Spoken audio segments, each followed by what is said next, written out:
Neurociências, aula semanal, ao vivo, com o PL mais uma vez. Eu sei que você me vê toda semana, você não abusa da minha cara porque eu trago boas novas, trago conhecimento de emergência para você. Hoje a gente vai falar da parte 2 do XABCDE do trauma, protocolo de condução de trauma intra-hospitalar. Semana passada a gente já falou de quê? A gente falou da parte 1, do XAB. A gente falou do X, do controle da hemorragia sanguinante, a gente falou do A, via aérea e coluna cervical, a gente falou do P, do briefing, que é avaliar a respiração.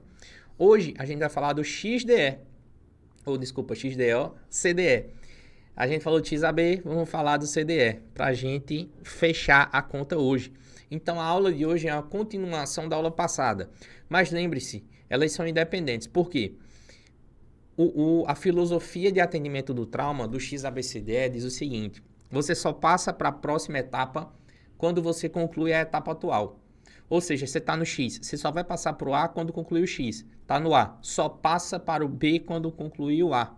Está no B, só passa para o C quando concluir o B e assim sucessivamente. Então hoje é CDE, primeiro você vai para o C, depois para o D, depois para o E. Beleza? Tranquilidade. Quem está ao vivo, peço que sempre que conseguir, sempre que eu der um joinha, sempre que eu pedir, você comente, você dê um joinha, dê um legal, mande sua dúvida, porque a sua interação é muito importante para a construção do nosso aprendizado. Vai ser rápido, tá, Tom? Acho que com uma meia horinha eu tô acabando isso aqui, uns 35 minutos. Talvez dure um pouquinho mais por conta das dúvidas. Mas como é um protocolo e a primeira parte ela realmente é mais intensa, essa segunda parte ela tende a ser mais tranquila. Tende, né? Tende, a gente nunca sabe. Então é isso, vamos lá. Slide espelhando na sua tela em 3, 2, 1. Se o slide chegou para você, por favor, comente no chat aí abaixo que o slide chegou. Fala assim, PL, o slide chegou, tá na minha tela já, pode dar-lhe, pode começar, fala ok, digita que chegou o slide, porque aí eu começo. Vamos lá, Lauro disse chegou, beleza, Lauro, muito obrigado pela sua participação, o PL já estará começando a partir de agora. Então, abordagem XABCDE do protocolo intra-hospitalar de trauma, parte 2, porque a parte 1 foi a aula passada, que foi o XAB. Hoje nós falaremos do CDE, beleza? O C que é controle da circulação, C de circulation, C de choque. Então vamos lá. Um ponto importante para falar para vocês é o seguinte: o paciente vítima de trauma, ele pode ter vários tipos de choque, mas existe um tipo de choque que é o via de regra, que 80% dos pacientes, 90% vão ter esse tipo de choque e é esse tipo de choque que mais mata nesse paciente de trauma, que é o choque hemorrágico, certo? De maneira geral, se o paciente vítima de trauma, viu, Lauro, Carolina, pessoal que está aí online, Isabela, se o paciente vítima de trauma tiver um choque no seu pronto-socorro, você vai pressupor inicialmente que é um choque hipovolêmico hemorrágico, porque é o mais comum. Só que tem outros. Basicamente, o paciente que choca na emergência por causa de politrauma, ele choca por causa de choque hemorrágico, até que se prove o contrário, ou ele faz um choque obstrutivo por conta de uma pancada muito grande no tórax, fazendo um pneu hipertensivo ou um tamponamento cardíaco. Raramente ele faz um choque cardiogênico por contusão miocárdica ou por infarto. Raramente, assim, na menor parte das vezes ele faz choque distributivo por choque neurogênico, por conta de fraturas na cervical. Lembrar do seguinte, turma, se você tem um paciente com choque neurogênico, ele perde aquele controle vagal, digamos assim, aquele controle, esse balanço, né, do controle adrenérgico e do controle colinérgico.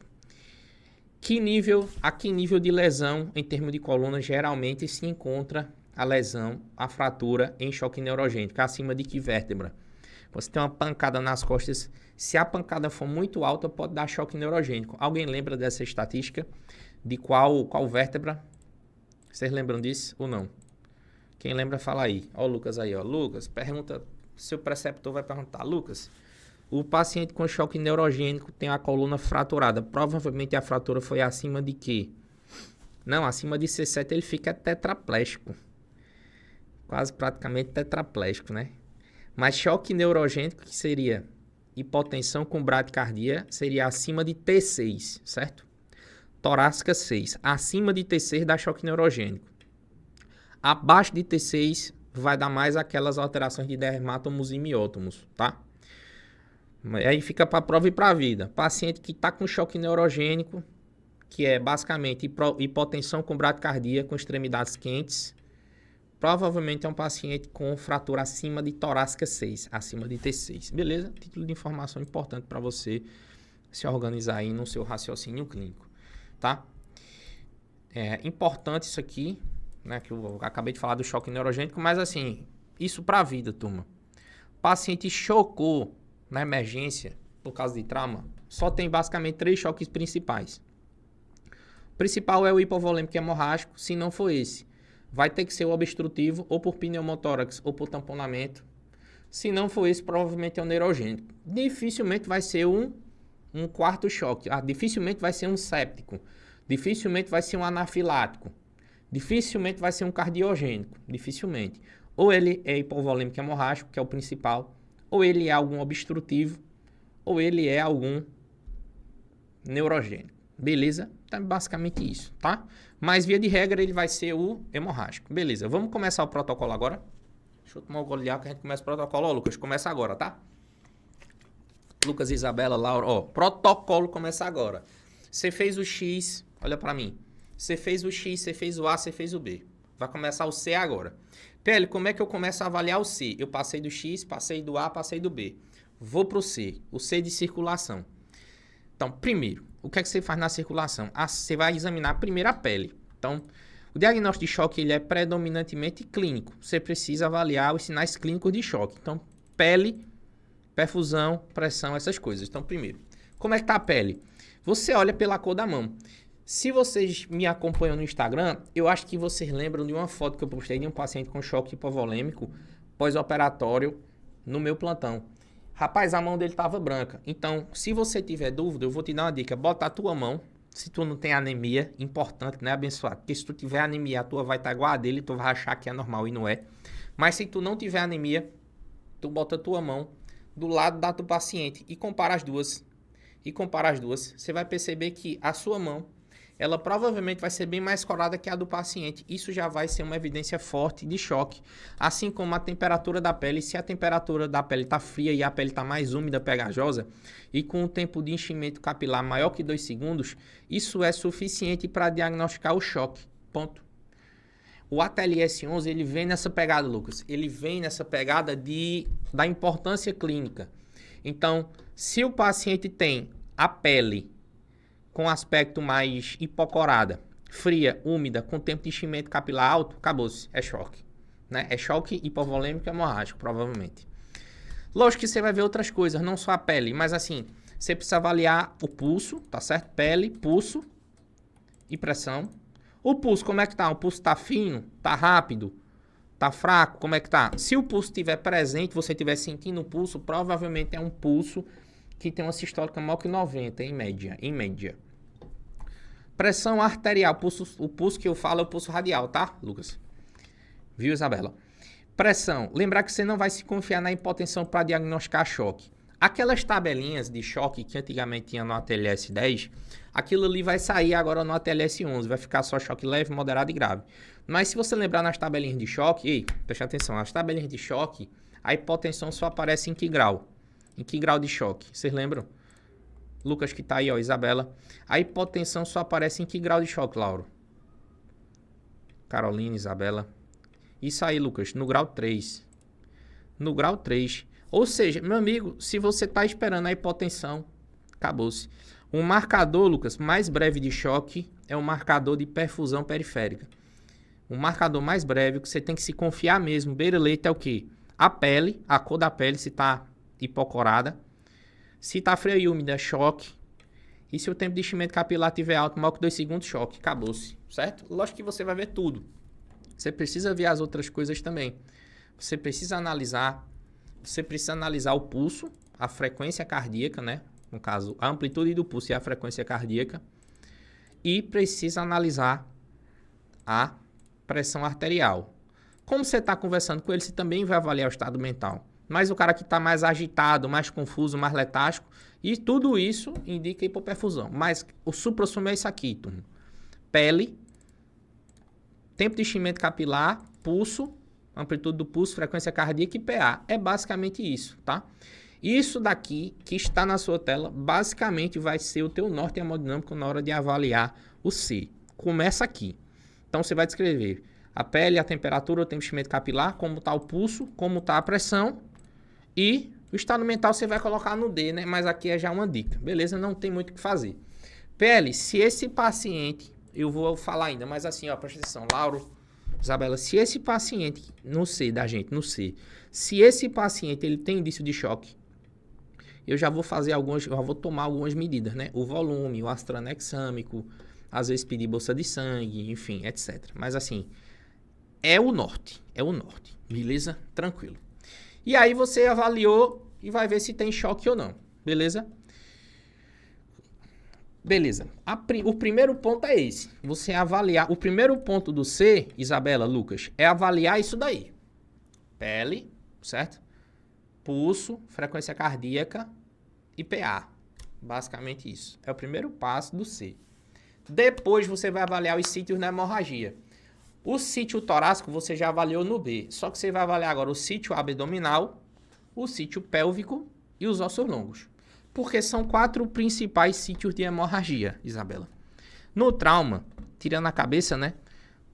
Os 4 principais sítios de hemorragia são tórax, que você já avaliou no B, se tem hemotórax ou não, por conta daquela ausculta diminuída em alguma das bases, junto do choque. Mas o paciente pode ter hemorragia abdominal, pode ter algo pélvico, com sangramento, ou pode ter algo de osso longo, para reto peritônio também, etc.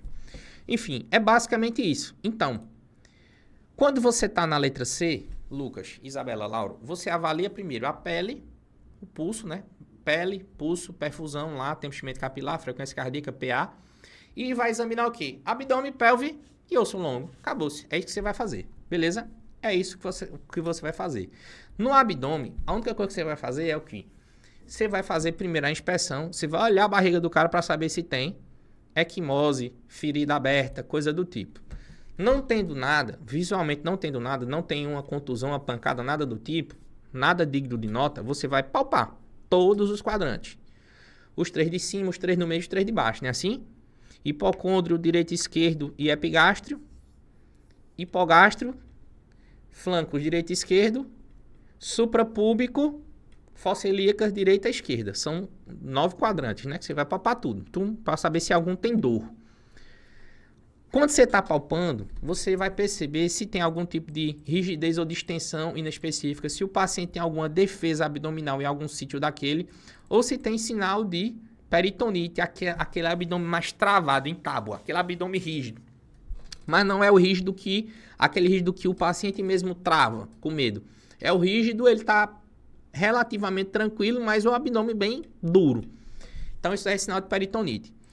Se você tem qualquer sinal de peritonite, isso daí já indica uma avaliação cirúrgica de emergência, cirurgia geral, tá? Dependendo do caso, sala, laparotomia, bloco cirúrgico.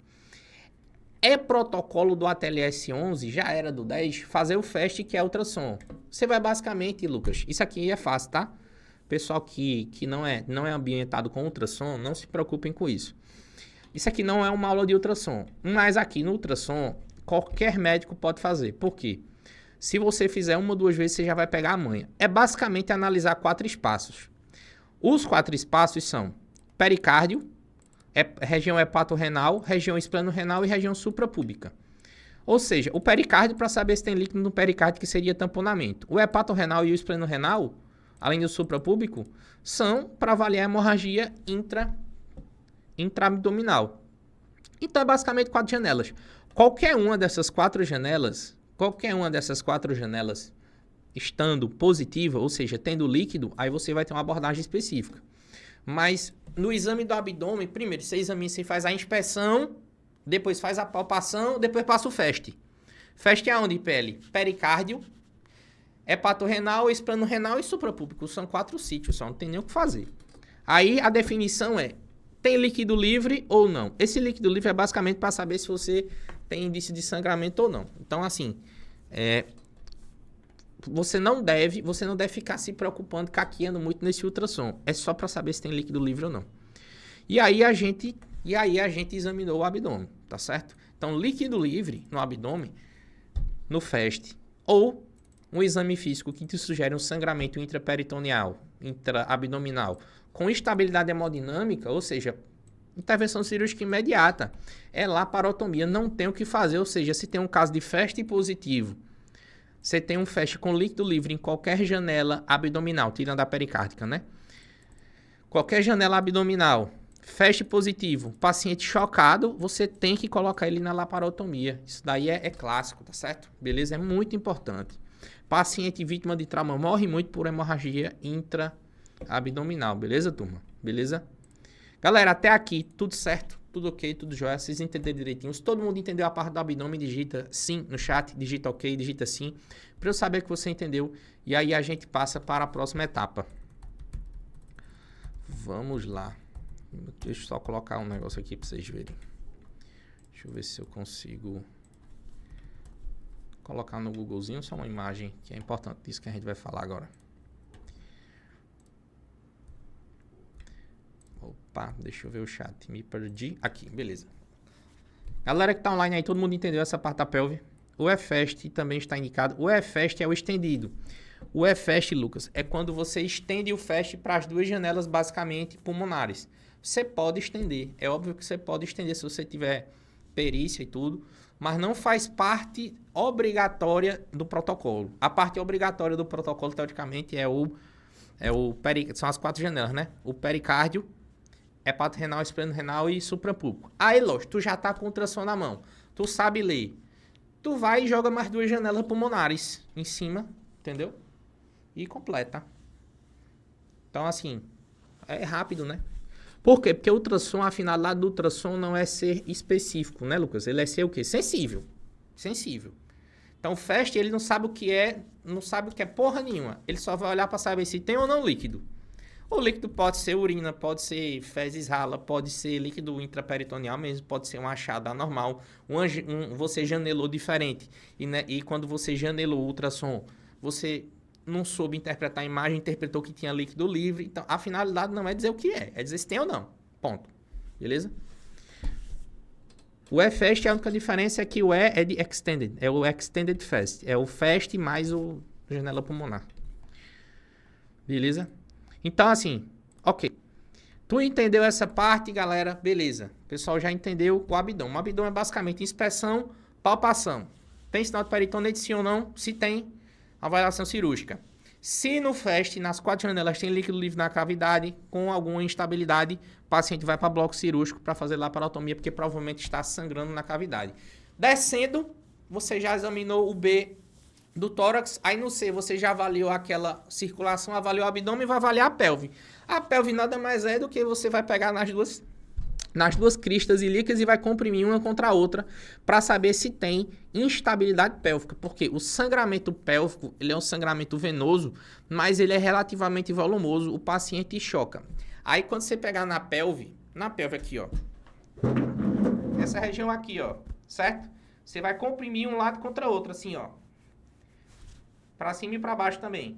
E aí se você estiver vendo que essa pelve, ela não tá junta, coladinha, que um lado vai, o outro fica, e o paciente tem dor também, nessa mobilização, a pelve instável, ela tá meio solta, você vai ter que fazer a imobilização pélvica. Você vai ter que fazer a compressão, você vai ter que fazer a imobilização pélvica, tá? Eu vou mostrar para vocês como é que você vai fazer. Mas você vai fazer isso, vai ter que examinar a região, assim como você fez no abdômen, que você fez a inspeção, você vai ter que fazer a inspeção da região suprapúbica e perineal para ver se tem equimose, ou sangue no meatro uretral, vaginal, coisas do tipo, tá? E, vamos supor, você tá lá, Lucas, você tá lá, Lauro, Isabela, você tá lá, examinou o B, examinou o C, abdômen, inspeção, palpação, passou o FAST e foi para pelve. Pelve, você foi lá, fez a compressão, eita, tá instável. Se tá instável, é em sinal de fratura pélvica. Se é sinal de fratura pélvica, tu precisa estabilizar essa pelve. PL, como é que eu estabilizo essa pelve? Você vai fazer isso com lençol. Assim, ó.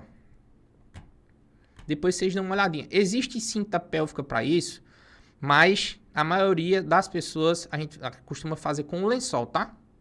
Tem um bocado de vídeo aqui que dá pro pessoal, que dá pra vocês. Deixa eu colocar esse vídeo aqui, ó. Ver se a gente consegue fazer a... Só para mostrar para vocês a estabilização pélvica, né? Então, aí esse rapaz do OPH falando basicamente da contenção pélvica. Ele tem uma bandagem aqui, mas pode ser feito com lençol, tá? Essa imobilização, turma, ela é feita na altura dos trocânteres, certo? Não é feita na altura da pelve em si, ela é feita um pouquinho mais abaixo, na altura dos trocânteres. Ele vai colocar uma base aí embaixo, né, para tentar apoiar melhor essa talazinha dele. E ele vai passar para o outro lado, pegar a bandagem, descer até a região do trocânter e amarrar. Eu vou mostrar para vocês como é essa imobilização, tá? Ó, depois vocês dão uma olhadinha como é que funciona com mais detalhes. Mas dá para fazer com bandagem, dá para fazer com lençol. Eu aprendi a fazer isso com lençol, tá certo? Então, na altura do trocânter, ele vai passar um lado, vai amarrar de um lado, amarrar de outro. Essa bandagemzinha dele, depois ele vai pegar outro lençol, amarrar e puxar os dois, né? Ó, aí ele pega outro lençol dele. Isso pode ser feito com lençol também, tá, turma? Um lençol comum. 2 lençolzinhos. Aí ele vai pegar, vai puxar, ó. Aí, lembrar que tem que ser com muita força isso aí, tá? Essa imobilização pélvica tem que ser com muita força. Por quê? Tem que ser realmente uma imobilização, literalmente. A pelve tem que ficar estável. Ela não pode mais se mexer depois que você fizer essa imobilização. Por quê? Quando você faz a compressão, como é um sangramento venoso, a pelve vai comprimir o sítio venoso, aí o sangramento vai diminuir. E você vai transportar o paciente assim, tá? E lembrar do seguinte, viu, Isabela, Lucas, Lauro? Você vai estabilizar com lençol ou qualquer dispositivo pélvico, qualquer um serve. Depois você estuda direitinho, eu posso até fazer um vídeo demonstrando para vocês depois. Então, nos trocânteres maiores, tá? Por quê? Você não pode fazer com que a perna, nem a pelve, nada, faça rotação externa. Porque se a perna faz rotação externa, olha para mim, ó. Tá aqui as duas pernas. As duas pernas retas. Se a perna faz rotação externa, a pelve abre. Então, você, além de imobilizar a pelve, é bom que você coloque uma contençãozinha nos membros inferiores para evitar essa rotação externa. E é obrigatório, Lucas, raio-x de pelve, tá? Nesses casos, na verdade, todos os casos. Aqui, mais importante ainda. Para saber se tem alguma fratura de ramo pélvico, de isquio, alguma coisa assim, fratura em livro aberto, toda aquela questão. Então, pelve é basicamente isso. Na região da pelve, eu faço o quê? Mexo a pelve, faço a manobra na pelve para ver se tem instabilidade. Se tem instabilidade, eu vou e fixo a pelve com o lençol. Acabou-se. Vou examinar o períneo. Períneo tá sangrando? Tem sangramento perineal? Tem equimose, coisa do tipo? Não, não tem. Não tem. Aí eu posso, isso é uma opção, não é obrigatório. Eu posso passar uma sonda vesical de demora para monitorar a diurese. Mas se a pancada foi muito no períneo, você está suspeitando lesão de uretra também, deixa quieto, tá? Outra coisa. É necessário o raio-x de pelve para proceder, tá certo? Então, só existem 2 radiografias que são obrigatórias no protocolo de trauma. O raio-x do tórax e o raio-x da pelve, beleza? O resto é opcional para uma abordagem primária, tá? Para uma abordagem primária eu tô falando, não é secundária não. Beleza? Ok. Pessoal, sobre pelve, todo mundo entendeu? Se todo mundo entendeu, digite sim no chat para eu passar. Então, qual é o passo a passo do C, Lucas? Primeira coisa, você vai examinar a pele, né? Pele, pulso, perfusão, frequência cardíaca e PA para definir se tem choque ou não. Ponto. Vai examinar o abdômen, inspeção, palpação e feste. E aí vai decidir o que é que você vai fazer. Vai examinar a pelve, saber se tem instabilidade. Se tem instabilidade, fixa a pelve com lençol. Examina a períneo para saber se tem equimose ou sangramento, coisa do tipo. Podendo ou não passar sonda e fazer o raio-x. E agora a gente vai avaliar o osso longo para falar depois de algumas coisas em relação à ressuscitação volêmica. Beleza, todo mundo entendeu. Então, vamos falar dos ossos longos. A gente viu o abdômen, viu a pelve, vai ver o osso longo ainda. A gente tá descendo, né? Se você for parar para prestar atenção, o XABCD, ele é um XABCD que ele começa na via aérea, depois vai pro tórax, depois o C vai para o abdômen, pelve e osso longo. E depois e depois é o neurológico, né? Beleza? Nessa parte de tecido, de osso longo, assim, você vai examinar principalmente os braços e as pernas, tá? Braço e perna. Porque osso longo, quando fraturado, perde muito sangue. Por exemplo, cada fêmur que você fratura, você perde em média 1,5 litro se for uma fratura mais expressiva. Cada tíbia ou cada húmero fraturado, você perde em média 750 ml. Então, veja que se tem uma fratura de osso longo, Lucas, Lauro, Isabela, a gente tem uma evidência a mais de um paciente com choque hipovolêmico, né? Assim, hemorrágico. Então, basicamente, você não vai inventar moda. Aqui é imobilização com tala mesmo. Tem fratura, imobilização com tala. Tração pode ser útil na fratura de fêmur? Pode. Mas o que é que acontece? Não é todo mundo que sabe fazer uma tração na fratura de fêmur e não é todo mundo que tem um material tracionador de fêmur, essas coisas. Então, assim, é complicado fazer uma tração. Mas pode, tá? Ok. Tranquilidade. Então, osso longo é isso, beleza? Em relação à ressuscitação volêmica, inicialmente lembre-se que você precisa de 2 acessos venosos calibrosos. O ATLS-11, ele coloca aqui o acesso, ele tem que ser gel com 16 ou 14, tá? E sendo 2. Se o paciente está chocado, 2, ponto. Não tem conversa. A enfermagem vai chiar, mas você vai dizer que quer 2, porque você é um médico e você estudou pelo ATLS e o ATLS pede 2. Você vai pedir 2, beleza? Ok? Mesmo que um esteja 100% funcionante. Não dando certo acesso venoso, Lucas, você vai para o intraósseo, que é muito fácil. Tem as pistolinhas para funcionar, depois vocês dão uma olhadinha na internet como é que funciona. Aqui a nossa aula é mais protocolar mesmo, tá? Lembrar que no acesso intraósseo você pode infundir tudo. Pode infundir hemoderivados, hemocomponentes, pode infundir droga vasoativa, soro, fazer tudo, certo? Beleza. E como é que você confirma que está lá? Primeiro, você fez a punção. Se você aspirar, se vier um pouquinho de medula óssea, tá lá. E se você começar a infundir, não tiver resistência, não tiver edema, nada, não tem dor, não tem muita dor, tá lá também. Beleza? É simples assim. Pode ser húmero proximal ou tíbia. Eu prefiro tíbia, tá? Beleza? Deixa eu ver se tem mais alguma coisa aqui. Não, né? Beleza. PL, fluidos. Veja, o ATLS, ele deu uma reduzida na cota de fluido. Antes era 1000 ml para todo mundo. O cara tinha choque, chegou com choque. Lembrar que aqui, choque é o quê? Choque é definição, Lucas. Aqui, choque é definição de exame físico. É basicamente pele fria e úmida, pele hipocorada, tempo de enchimento capilar alto, com a frequência cardíaca mais alta, um pulso que você palpa radial mais fraco, acabou-se, isso é choque. Pode ou não ter hipotensão, né? Que a hipotensão é um sinal mais tardio. Pode ou não ter alteração de consciência, mas lembre-se disso. Né? Um paciente que está chocado antigamente, 1000 ml para todo mundo. Hoje em dia você começa com a alíquota de 250 a 500, tá? Faz 500 para no máximo fazer mais 500. Deixa eu tomar um gole d'água aqui, peraí. Vocês estão bebendo água? Então tem que beber água. Antigamente, viu, Isabela? O ATLS colocava assim, que era 1000 ml, o protocolo para todo mundo. Para todo mundo que tinha choque. Hoje em dia você faz 500 e se precisar você faz 500. Mais 500, tá? Outra coisa que ele bateu muito na tecla é a temperatura do fluido. O paciente que tem hipovolemia morre muito por hipotermia. Então, fluido aquecido. O soro Ringer lactato você vai fazer, você aquece. Pele, como é que eu aqueço um soro Ringer lactato? Joga no micro-ondas. Bota 30 segundinhos ali e depois infunde no paciente. Não é obrigado a ser 39 graus Celsius exato, não, turma. Então, assim, tu esquenta quando tu perceber que aqui ficou morno, tu infunde, não tem problema. Não vai matar o paciente se ficar mais do que... Se ficar 50 graus, 45, não vai matar o paciente, tá certo? Ele tem uma tendência à hipotermia, ele tem essa autorregulação na temperatura normal. Se você infundir um soro mais quente, já que ele está atendendo a hipotermia, não tem problema, não. Não pode jogar um soro a 80 graus Celsius, né? Mas se jogar um soro a 40, 45, não tem problema, tá? É difícil precisar 39 graus exatos, tá certo? Mas você tem que prevenir ativamente essa hipotermia. Isso significa o quê?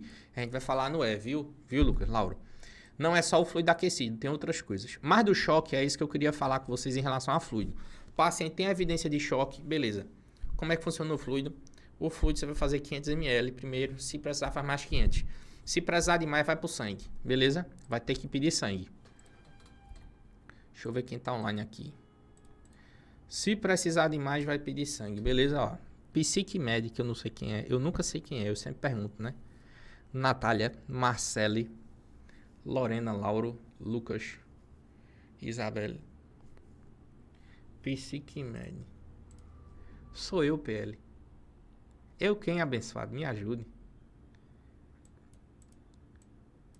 Ah, é Lucas, é? Braz. Ah, grande Braz. Oxe, você tá com isso aí, com essa conta agora, é Braz? Rapaz, eu nunca... Eu nunca tinha... Assim, não caiu não demorei pra fazer o download, que era você. Rapaz, e sempre tá online, né? Porra, Psiquimed tá... Beleza, vamos nessa. Ó, Psiquimed sempre nos meus estudos, o cara Lucas fez aí. É isso aí, vamos embora. Ó, galera, assim, voltando para a nossa aula, vamos lá. Entenderam, né? Paciente tem choque, faz 500 ml de Ringer lactato, viu, Lucas? E o Braz. Não deu jeito, faz mais 500. E não passa de 500. Passar de 500 vai dar coagulopatia. Esse fluido tem que ser aquecido a 39 graus Celsius, beleza? Uma coisa importante é, pode ser que você tenha que entrar em protocolo de transfusão maciça. Aí eu vou lhe explicar como é que funciona isso. Aí eu vou perguntar para vocês que estão online. Perguntar para Isabela, para Braz, para Lucas. O pessoal que está online aí, Lauro, Lorena.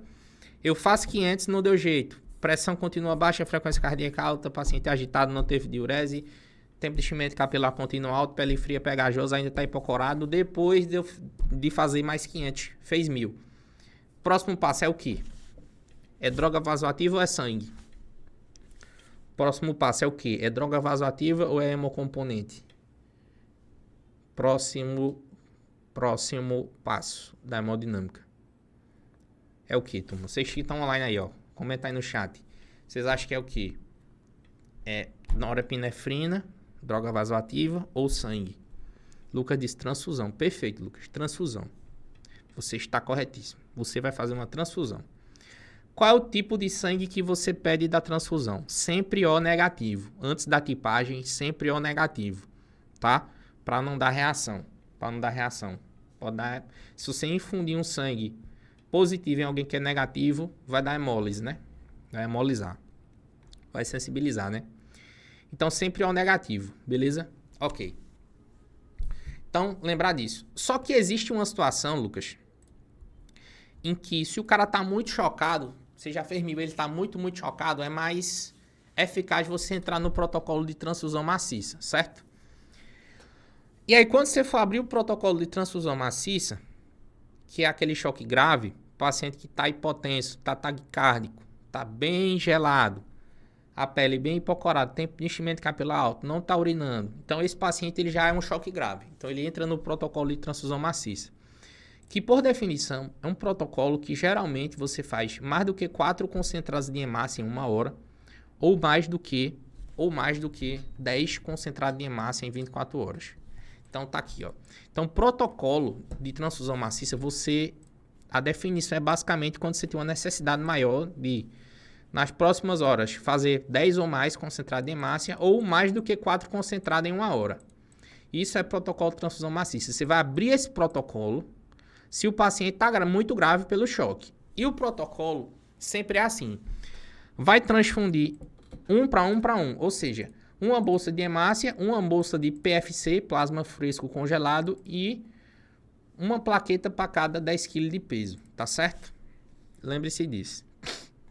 1 para 1 para 1, tá certo? Beleza. Ok. Lembre-se que o sangue, ele é O negativo para todo mundo. Porém, você precisa lembrar do seguinte. Aí eu vou perguntar uma coisa para vocês, uma curiosidade. Qual é o tipo de plasma que se pede? É O também? É A, é A mais, é A menos, é B, é B mais, B menos, é O mais, é AB, é o quê? Que o banco de sangue ele vai perguntar assim, Lucas, vou querer, sei lá, a mulher tem 50 quilos, vou querer 5 concentrados, 5 plaquetas, 5 concentrados de plaqueta, 5 concentrados de, um concentrado de hemácia, O negativo, e um plasma fresco congelado. A mulher vai perguntar assim, beleza, o concentrado de hemácia é O negativo, né? E o plasma fresco congelado é o quê? O senhor quer A, o senhor quer B, o senhor quer O, o senhor quer AB, e o senhor quer positivo ou negativo?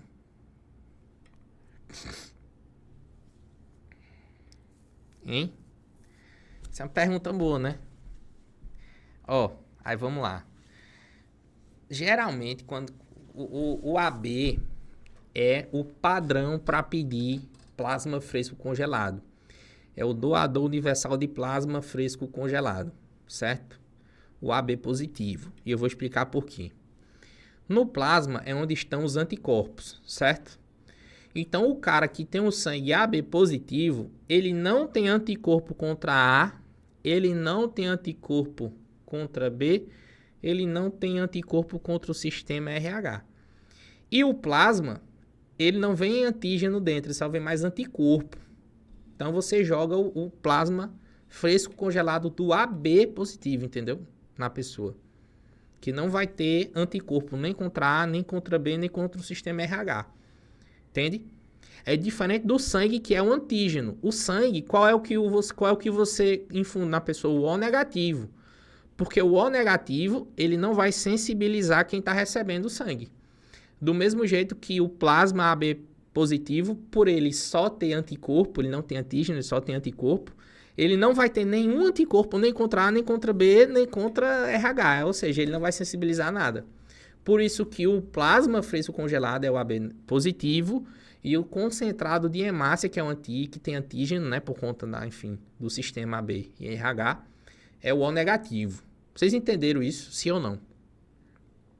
Então, se perguntar assim, o plasma, o PFC é o que? Você diz, é AB positivo, beleza? Se você entendeu, digite sim no chat. PL é ciência. Não, não é ciência não, porque já aconteceu comigo. Então, vamos perguntar para vocês também. Entendeu?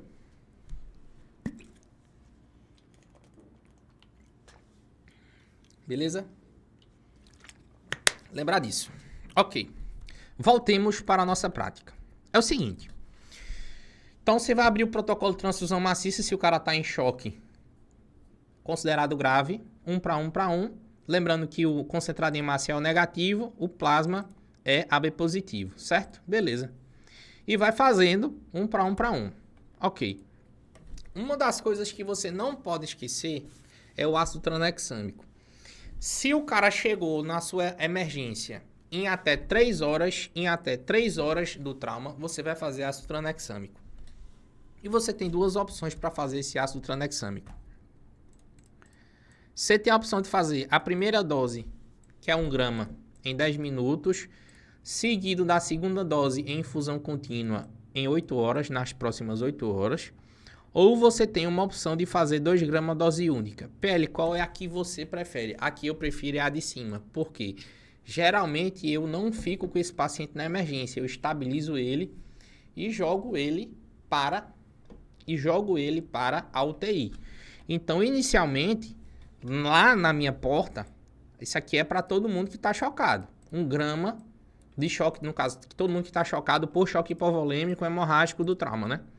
Então, 1 grama em 10 minutos, tá? Esse 1 grama são 4 ampolas de ácido tranexâmico, 250 mg, 5 ml. A ampolinha tem 5 ml, nessas 5 ml tem 250 mg. Se você pegar 4 ampolas, 4 vezes 250 dá 1000 mg, que é 1 grama, né? E 20 ml de ácido tranexâmico. E a segunda dose, 1 grama em infusão contínua em 8 horas, beleza? Se chegar em até 3 horas do trauma, isso melhora o desfecho, tá certo? Isso é muito importante em choque hipovolêmico hemorrágico do trauma e em caso de TCE também é muito importante, beleza? Tranquilo? Ok. PL, tem mais? Tem mais. Lembre-se de que os vasopressores, eles não são primeira linha, não são.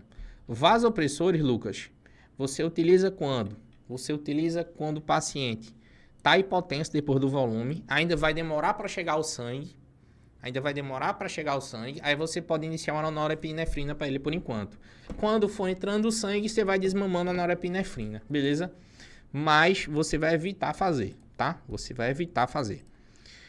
PL, eu preciso obrigatoriamente pedir exame? Sim. Obrigatoriamente você precisa pedir hemograma para avaliar HbHT principalmente, tá?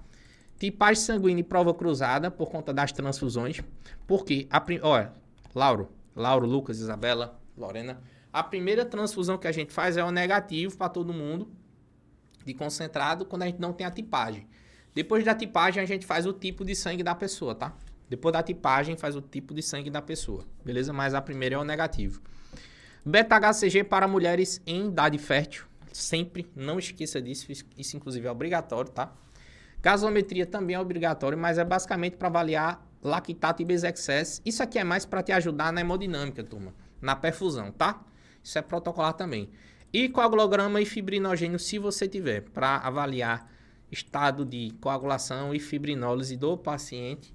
Lembre-se daquela tríade letal que hoje é tétrade, né? Que é hipotermia, acidose, coagulopatia e hoje entrou cálcio. Hoje em dia, né? No 11º entrou cálcio, que é hipocalcemia, beleza? Se você... Sim, uma novidade, Lucas. Lucas, aí, ó, Braz, vocês que gostam de novidade. No ATLS-11, o cara que fica fazendo transfusão e sangue, como nos processos de preparação desse sangue ele perde o cálcio, o cara recebe o sangue sem cálcio. Aí, o cálcio que o cara tem no sangue dilui. E como não é tão rápido o metabolismo do cálcio, depende da parte óssea e tal, o cara fica com hipocalcemia. E isso tá matando muito o povo, a galera do trauma. Tanto é que antigamente se chamava tríade letal, que era acidose, hipotermia, coagulopatia. E agora é o diamante letal, acho tetra, um negócio assim, que entrou hipocalcemia. Interessante porque se é um paciente que você vai fazer transfusão, você repõe cálcio também, tá? Só para lembrar isso daí. Beleza? Então esses são os exames que você pede e a gente vai pro D e o E agora. Mas por enquanto a gente acabou o C, beleza? Ó, o C, só pra gente recapitular, o C, vamos lá. Avaliei pele, para saber se tem choque, né? Pele, perfusão, temperatura da pele, tempo de enchimento capilar, se tá hipocorado ou não, frequência cardíaca, amplitude de pulso, pressão arterial, beleza. Examinei abdômen, inspeção, palpação, feste, examinei pelve para saber se tem instabilidade ou sangramento, imobilizo se tiver alguma coisa, ossos longos se tiver, eu boto uma tala para imobilizar. Depois, faço o volume no máximo 1000 ml, no máximo 1000 ml, depois disso aí já tenho que pedir sangue ou negativo, tá certo?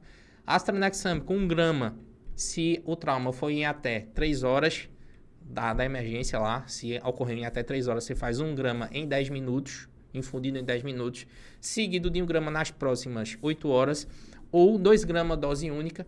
Pede os exames, hemograma, beta-HCG, tipagem sanguínea, beta-HCG, tipagem sanguínea, gasometria para avaliar lactato e Bezeqs e coagulograma junto de fibrinogênio, para a gente fechar essa conta aí. É basicamente isso, beleza? Se você entendeu a letra C, que é a maior do trauma, a maior é a letra C, a mais difícil, por isso que eu dividi. Ó, a gente tá 42 minutos de aula. Foi fake, que eu disse que ia ser meia hora só hoje. Ainda falta letra D e letra E e já são 40 minutos. É porque eu me empolgo. Mas é porque a gente participa, vocês perguntam, eu respondo. É assim que funciona. Mas se todo mundo... Ei, presta atenção, abençoado. Se todo mundo que está aqui ao vivo com o PL entendeu, digite letra C no chat, certo? Letra C no chat. Letra C de certinho. Letra C de certo. Ó, Isabela aí, ó. Lorena. Letra C. Lembrar que a aula passada está disponível na plataforma, que é a parte 1. E essa aula também estará disponível hoje na plataforma, tá certo? Beleza. Vamos para a letra D. Letra D é o disability, é o neurológico. É rapidinho. O neurológico é rapidinho, turma. Vamos lá. Letra D, eu basicamente vou examinar consciência e pupila, certo? Ponto. A consciência, eu conversando com o paciente, eu já tenho uma base, né? Eu já tenho uma base, se ele está alerta, ou se ele desperta só ao comando verbal, ou se ele desperta só ao estímulo doloroso, ou se ele não desperta. Mas basicamente eu vou fazer o Glasgow, Lorena, e vou avaliar as pupilas. É basicamente isso, tá? Porque eu quero indícios de dano neurológico. Ok. Eu quero indícios de dano neurológico. Então, vou avaliar o tamanho e a assimetria das pupilas junto da reatividade à luz, tá?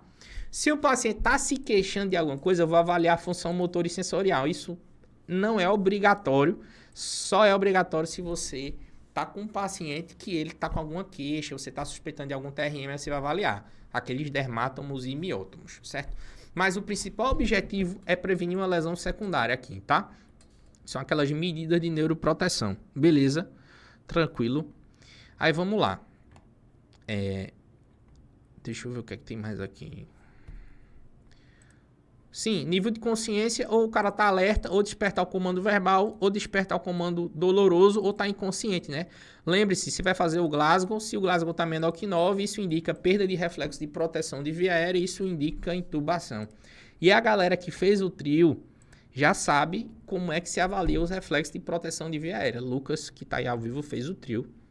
As outras pessoas vão fazer o trio também, outras pessoas que estão aí.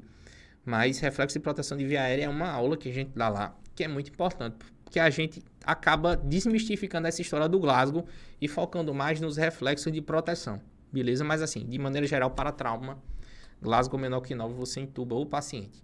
Então, no neurológico é basicamente o Glasgow.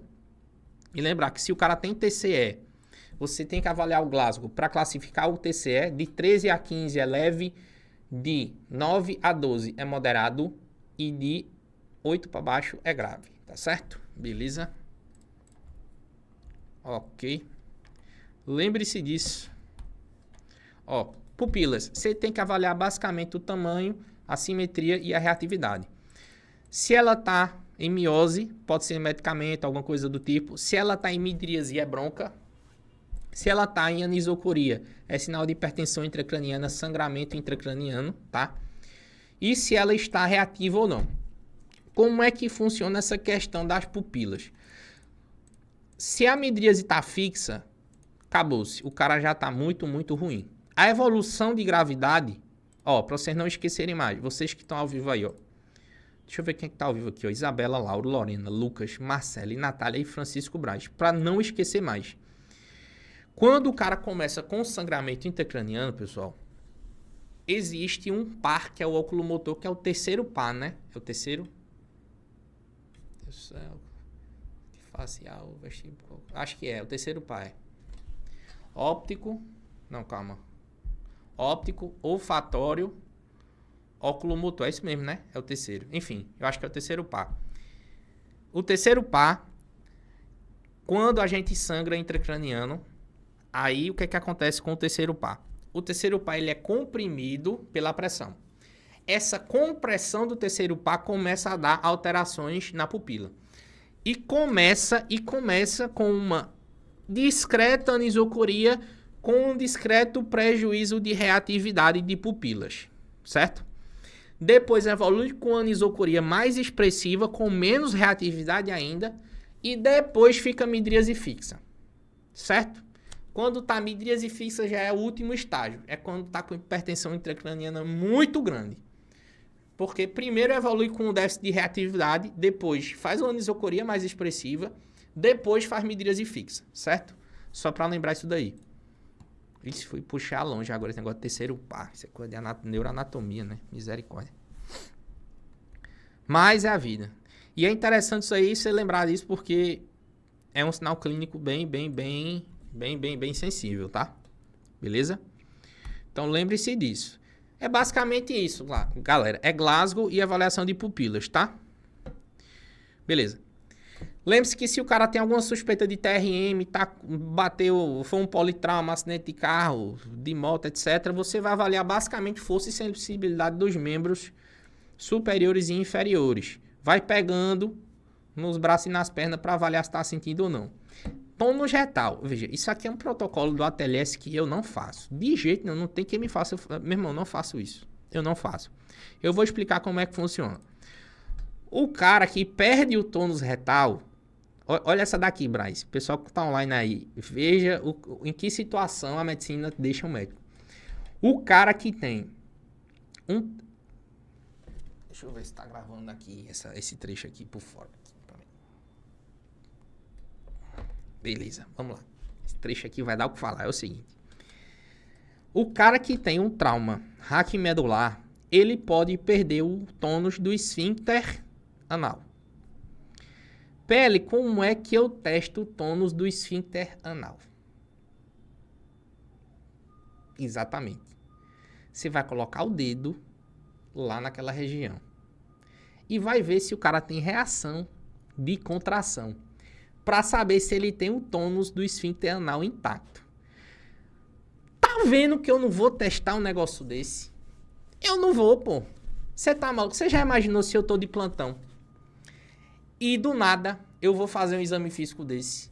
Chega uma pessoa que todo mundo hoje em dia tem um celular, filma o médico, Aí o cara tá lá. Peraí, tô examinando, olhou aqui, Tome. Deixa eu ver se ele contrai. Meu velho, daqui que você vá, se isso aí cair na mídia, daqui que você vá se explicar, acabou-se com sua carreira. Você é demitido. Vai sair no Cardinô, sai no Cidade Alerta, sai no Fantástico. Depois que vão ver se era pra ter feito ou não. Então eu tô aqui, tô dando essa aula, eu tô lhe dizendo. O ATLS diz pra você testar o tônus do esfíncter retal. Você não vai testar, certo? Você não vai testar. Ponto. Quem tá lhe dizendo sou eu, que sou o seu professor. Vocês estão entendendo a treta que é, mano? Tipo assim, que tem coisas... Esse exame é poderoso. Já até reverteu fibrilação arterial. É a cardioversão de uma maneira diferente, né? Não é isso? É a cardioversão. Sai até no Recife Ordinário. Lucas, meu amigo, isso é coisa pro cara sair no Fantástico, no Cidade Alerta. Você tá maluco, mano, que eu vou fazer isso não. Os caras lá do ATLS no curso falando, não, porque tem que fazer. Eu digo, eu não faço, mano. Eu não faço, isso é coisa de livro, pô. Tá vendo que eu não faço isso? Do mesmo jeito que faz o toque vaginal, pra ver se você sente espícula de osso, da pelve, não sei o que, também não faça, mãe. Não faça. Sabe por quê? Por mais que você esteja com boas intenções, hoje em dia a galera tá foda, então não faça não. Esqueça isso aí. Não faz. Ponto. Beleza? Dito isso, vamos para a continuidade da nossa aula. Fratura de base de crânio aqui já é mais expressivo visualmente. O cara que tem licorreia, o cara que tem saindo líquor do nariz ou do ouvido, ou muito sangue do nariz e do ouvido junto. Ou o cara tem uma equimose retroauricular, né? Sinal de battle, sei lá. Ou o cara que tem uma equimose periorbital, aquele sinal do guaxinim. Isso aí já de cara chama atenção. Mas o que é que eu quero chamar a atenção para você? Que esse paciente você não passa sonda nenhuma pelo nariz, tá?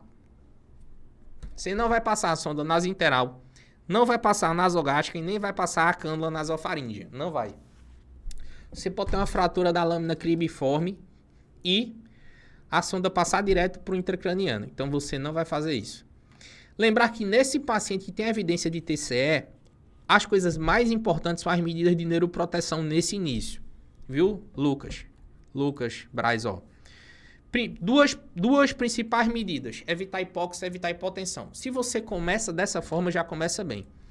Não tolere hipóxia, ou seja, meta fisiológica para o paciente neurocrítico é maior ou igual a 94%. Você vai evitar hipóxia ao máximo, assim como você vai evitar hipotensão. Sistólica para esse paciente do neurocrítico é maior ou igual a 110. Lembre-se que a meta do trauma geral é maior ou igual a 90 de sistólica, mas no neurocrítico esse patamar ele sobe, beleza? E normocapnia, lembrar disso, tá? Você não pode deixar o CO2 muito alto, porque ele causa vasodilatação cerebral e piora a hipertensão intracraniana. Aí tem outras coisas que você vai fazer. Cabeceira elevada, né? 30 a 45 graus para melhorar a drenagem cerebral, terapia osmótica, tudo isso, tá? Medidas de neuroproteção que você também tem que adotar é a imobilização cervical, deixar o pescoço reto também, não pode deixar virado para um lado nem para outro, evitar febre, não tolera febre, e em alguns casos específicos você vai fazer anticonvulsivante se o cara apresentou convulsão ou teve epilepsia, mas de maneira geral não vai precisar nesse primeiro momento, tá? Lembrar que um grande paciente candidato à neurocirurgia é o paciente com choque neurogênico, que é aquele choque acima de T6. T6, beleza? Acima de T6, choque.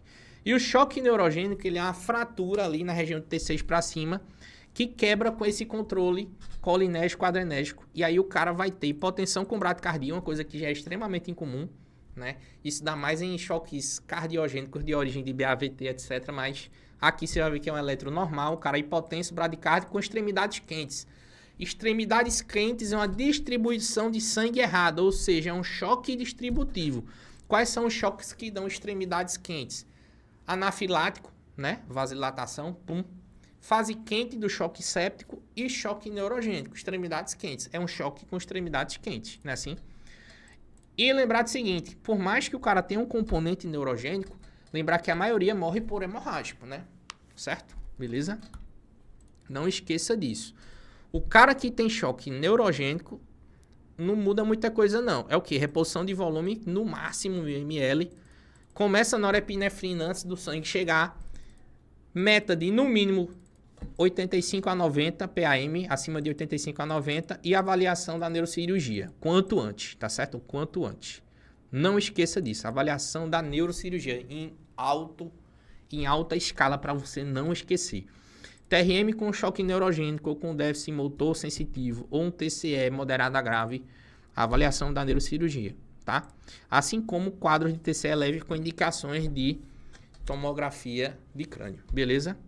Lucas, Braz, estamos acabando. Vamos lá. E o letra E, controle da hipotermia e rolamento em prancha. Vamos lá.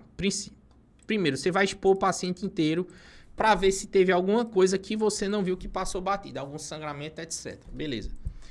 Lembre-se que você precisa cobrir ele para evitar hipotermia. Desliga o ar-condicionado da sala, joga umas mantas em cima dele depois, que aí vai ficar tudo certo. Você precisa, com 4 pessoas, fazer o rolamento em prancha, o log roll. Depois você vê como é que faz esse rolamento. Você vai examinar o dorso do paciente, os flancos, a região lombar, o glúteo, tudo isso, períneo, só para ver se não tem algum tipo de sangramento que você não flagrou, tá certo? Então, lembrar disso. Vai falhar corpo estranho, deformidade, sangramento. E lembrar de você retirar o paciente da prancha rígida, dessa pranchazinha do trauma que ele chega no SAMU, quanto antes, tá? Por quê? Essa prancha é desconfortável. Essa prancha causa muita úlcera de pressão. Então, assim que puder, passa. No máximo, ele vai ficar 1 hora numa prancha dessa. No máximo. Isso é estourando, tá? Estourando. Beleza? Você não vai deixar o cara na prancha rígida. E lembrar que hipotermia mata muito, principalmente associada a choque e coagulopatia. Então, desliga o ar-condicionado. Cobre o paciente com manta e lençol, tá? O fluido que você vai fazer, a gente já falou, o soro é aquecido a 39 graus Celsius. E não esqueça de toda a equipe estar coesa, encaminhar o paciente o quanto antes para as avaliações. Se teve um TCE ou TRM, neurocirurgia, avaliar. Se é um trauma abdominal, cirurgia geral. Se é um trauma de osso longo, ortopedia, tudo isso. Não esqueça disso, tá? Galera, outras aulas que vocês precisam. Antibióticos, tá? A gente tem um curso de antibiótico na comunidade, no curso. Você assiste. Tem aula de profilaxia de tétano para você assistir. Tem aula de viéria, de intubação. Tem aula de muita coisa. Então, esse paciente, ele pode eventualmente precisar de uma profilaxia de tétano. Aí você vai assistir a aula para saber quais as indicações. Você vai assistir o módulozinho lá de antibiótico do curso para ver qual antibiótico fazer para essas fraturas, tá? E, de maneira geral, acabamos o nosso XABCDE. Temos dúvidas? E aí, deu para compreender certinho muita coisa, né, turma? É um protocolo, mas que tem que estar na cabeça certinho. Não é isso? E aí, Braz, Lucas, deu para entender? Laura PL. Como fazer nora no serviço sem BIC? Veja, tem várias formas de fazer nora no serviço sem BIC. Eu gosto de pegar uma ampola e diluir em 250 e deixar ela gotejando lá. Ponto. É assim que eu faço. Porque fica muito diluído, tá em periférico. Eu não preciso ficar me preocupando com vazão. Não vai aumentar muito essa parte de, por exemplo, a vazão não vai ficar muito alta com uma ampola só de nora em soro, entendeu? Não vai ficar muito alta. Você pode até fazer diluições padrão e fazer a contagem da microgota por minuto para ml hora. Mas é chato, não é todo canto que tem equipe de microgota, tá? Salvo me engano, teve atualização do protocolo de antibiótico em fratura exposta. Eu vou te mandar, Pedro. Teve atualização, sim. O pessoal geralmente faz cefazolina, certo? Cefazolina para todo mundo com fratura, resumindo. Se é um paciente que tem índice de contaminação, etc., piperacilina, tazobactam, que é o tazocin. Pronto. É isso que o ATLS fala, resumidamente.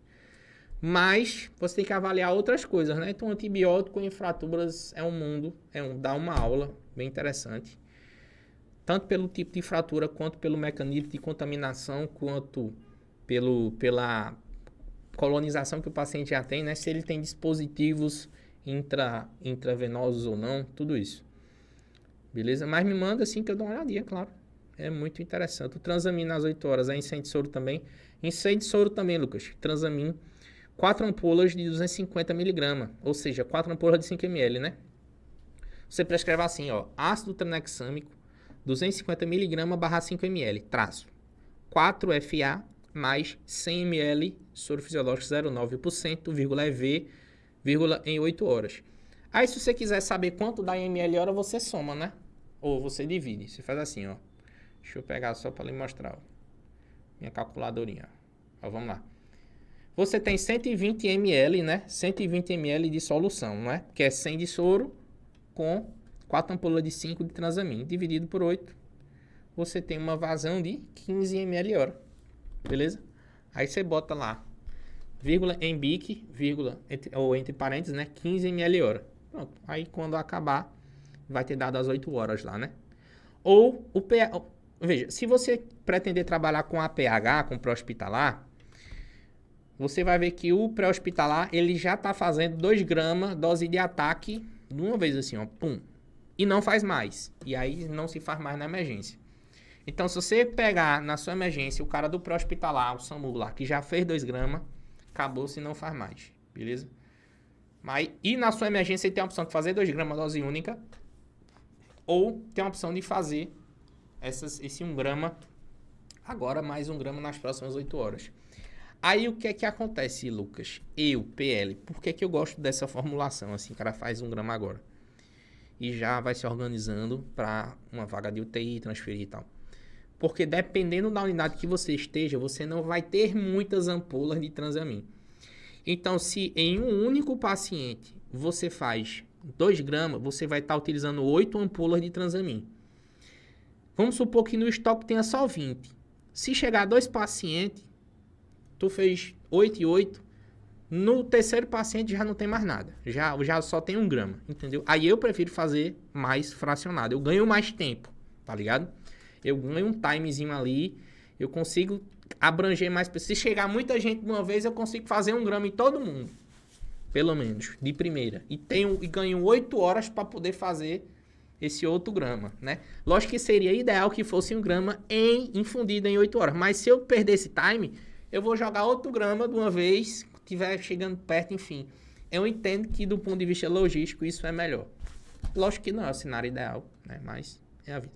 Agora, se você está em um local que tem muito transamin, tome 2 gramas para todo mundo ali e acabou-se, beleza? Essas últimas 4 aulas me ajudou muito no meu rodízio de SAMU. Bate muito com pH TLS. Bate muito, SAMU é XABCDE, velho, na cabeça, meu amigo. Pode assistir, decorar assim, assistir 5 vezes essa aula, meu irmão. Fazer o passo a passo, o X, eu faço o X, depois faço o A, você vai se destacar no SAMU. Você sendo médico, você sendo estudante, estagiário, residente. Se a galera entender que você compreendeu o XABCDE e você não vai passar perrengue, nunca. Você vai fazer sempre o XABCDE, porque a prioridade sempre é o XABCDE. Seja ela numa queda da própria altura, seja ela numa queda do 5º andar que a pessoa se jogou, um atropelamento, uma arma de fogo, uma facada, um tiro, uma explosão, um foguete, um afogamento, qualquer coisa que envolva um tipo de trauma, é o XABCDE, beleza? Turma, era isso que eu queria falar com vocês hoje. Muito obrigado pela atenção. Hoje a aula estará disponível no módulo de última aula semanal ao vivo junto do slide, beleza? Lembrar que hoje é a parte 2, CDE. E a aula passada foi XAB.